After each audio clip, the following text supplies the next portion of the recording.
আমাদের কি করতে হবে, আগে গলার ভলিউমটাকে ঠিক করতে হবে, ঠিক আছে?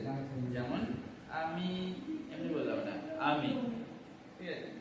যেমন ধর আমি ভাত খাই না, এটা তো আই আই এরকম বললে হবে না, কি বলতে হবে, I do not eat rice, I do not eat rice. Okay, আমি মাছ খাই না, কি হবে, ইট ফিশ। আমি স্কুল যাই না, do not go to school. Ram school যায় না,